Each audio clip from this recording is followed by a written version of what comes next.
Morning 10th class. ये आज की आपकी वर्कशीट है, वर्कशीट नंबर 33। हम लोग यूरोप में राष्ट्रवाद पढ़ रहे थे, कैसे यूरोप में राष्ट्रवाद का उदय कैसे हुआ। अब जिन जिन राज्यों में राष्ट्रवाद का उदय हुआ, उन्होंने अपने राज्य को किस रूप में उन्होंने सोचा, क्या कल्पना में उन्होंने क्या जामा पहनाया, किस रूप में उन्होंने अपने राज्य को सोचा, वो हम पढ़ेंगे। 18वीं और 19वीं शताब्दी में कलाकारों ने राष्ट्र को कुछ यूँ चित्रित किया जैसे कोई वह व्यक्ति हो, मतलब राष्ट्र कोई अमूर्त व्यक्ति न होकर कोई मूर्त व्यक्ति हो। राष्ट्रों को नारी भेष में प्रस्तुत किया जाता था। उन्होंने राष्ट्र को किस भेष में प्रस्तुत किया? नारी। जैसे हम भारत को भारत माता कहते हैं, वैसे ही उन्होंने भी अपने राष्ट्र को नारी रूप में प्रस्तुत किया। राष्ट्र को व्यक्ति का जमा पहनाते हुए जिस नारी का रूप चुना गया है वह असल जीवन में कोई खास महिला नहीं थी। उन्होंने जिस नारी को नाम दिया अपने राष्ट्र को, वास्तव में ऐसी कोई महिला नहीं थी, यह एक काल्पनिक सोच थी। यह तो राष्ट्र के अमूर्त विचार को ठोस रूप प्रदान करने का प्रयास था, यानी नारी की छवि राष्ट्र का रूपक बन गई। तो कौन बना राष्ट्र का रूपक? नारी की छवि। फ्रांस में उसे लोकप्रिय ईसाई नाम, फ्रांस वालों ने उस नारी को क्या नाम दिया? अपने राष्ट्र को उन्होंने जिस नारी के रूप में प्रस्तुत किया, उस नारी को उन्होंने नाम दिया, फ्रांस वालों ने, मारियाना। और जर्मनी वालों ने क्या बोला?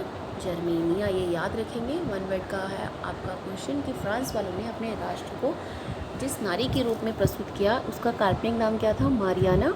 और जर्मनी ने अपने राष्ट्र को जिस काल्पनिक रूप में सोचा उसका नाम था जर्मेनिया। अब आगे है फ्रैंकफर्ट संसद, इसके बारे में हमने पढ़ना है। जर्मन इलाकों में बड़ी संख्या में राजनीतिक संगठनों ने फ्रैंकफर्ट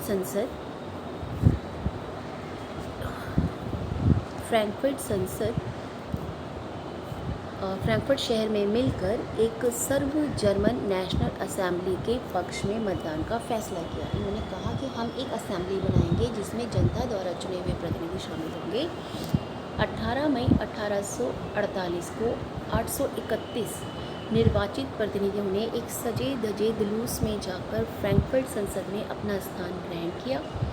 यह संसद सेंट पॉल चर्च में आयोजित हुई। उन्होंने एक जर्मन राष्ट्र के लिए एक संविधान का प्रारूप तैयार किया। उन्होंने क्या किया? अपने जर्मन राष्ट्र के लिए एक संविधान का प्रारूप तैयार किया कि हम संविधान में किन किन बातों को शामिल करेंगे। और इस राष्ट्र की अध्यक्षता एक ऐसे राजा को सौंपी गई। उन्होंने कहा इसका अध्यक्ष वो बनेगा जो संसद के अधीन रहकर काम करेगा। प्रतिनिधियों ने प्रशा के राजा फ्रेडरिक विलियम चतुर्थ को ताज पहनाने की पेश करी, लेकिन उसने मना कर दिया। क्यों? क्योंकि वो उन लोगों के साथ था जो निर्वाचित सभा नहीं चाहते थे कि जर्मन का जो शासन है वो निर्वाचित लोगों के हाथ में जाए। जहाँ कुलीनबर्ग और सेना का विरोध बढ़ गया, वहीं संसद का सामाजिक आधार कमज़ोर हो गया। धीरे धीरे जो कुलीनबर्ग था, जो सेना थी, इनका विरोध बढ़ रहा था निर्वाचित सभा के लिए, जिससे इसका आधार कमज़ोर होता गया। संसद में मध्य वर्गों का प्रभाव अधिक था, इसलिए इन्होंने क्या किया? मजदूरों की जो मांगे थी उनको अनदेखा करा, कारीगरों की जो मांगे थी उससे अनदेखा करा, तो ये भी इनके खिलाफ हो गए, इनका भी उन्हें समर्थन नहीं मिला। अंत में सैनिकों को बुलाया गया और ये असेंबली जो बनी थी ये भंग हो गई। ठीक है, अब आगे देखते हैं कि ये जो राष्ट्रवाद हो रहा था सब जगह, इसमें महिलाओं की क्या भूमिका थी। सबसे पहले महिलाओं ने अपने अपने राजनीतिक संगठनों का निर्माण किया, समाचार पत्रों का प्रकाशन किया, उन्होंने मत का अधिकार पाने के लिए संघर्ष किया, उन्होंने राजनीतिक बैठकों और प्रदर्शनों में हिस्सा लेना शुरू किया। ठीक है, इस कारण से ये राष्ट्रवाद में महिलाओं ने बहुत योगदान दिया। अब हमने इससे पहले पढ़ा था कि जो राष्ट्रवाद था इसमें प्रतीकों का बहुत महत्व था। तो प्रतीक कौन सी बात किस चीज़ का प्रतीक थी, ये हम पढ़ते हैं। जैसे टूटी हुई बेड़ियाँ किसका प्रतीक थी? आज़ादी मिलना। बाज छाप वाला कवच जर्मन समुदाय का प्रतीक था। बाज छाप वाला जो कवच था वो जर्मन समुदाय का प्रतीक था। बलूत पत्तियों का मुकुट वीरता का प्रतीक था। तलवार मुकाबले की तैयारी का प्रतीक था। तलवार पर लिपटी जैतून की डाली शांति की उम्मीद का प्रतीक था। काला, लाल और सुनहरा तिरंगा उदारवादी राष्ट्रवादियों का झंडा जर्मन राज्यों के ड्यूक द्वारा प्रतिबंधित था। ये और उगती सूरज की किरणें एक नए युग की शुरुआत का प्रतीक था। ठीक है, ये बहुत इम्पॉर्टेंट है, सभी ने ध्यान से इसको पढ़ना है। इसके बाद क्वेश्चंस देखिए।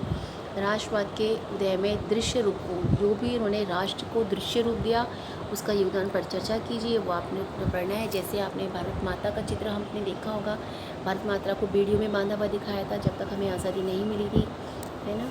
राष्ट्रपति के उदय में महिलाओं का योगदान अभी हमने पॉइंट्स पढ़े हैं। फ्रैंकफर्ट संसद के महत्व प्रकाशित आएंगे, अभी ऊपर पढ़ा है कि 831 निर्वाचित प्रतिनिधि गए थे और प्रतीक चिन्हों का ये महत्व। तो ये आपकी वर्कशीट है, सभी बच्चों ने इसको ध्यान से करना है।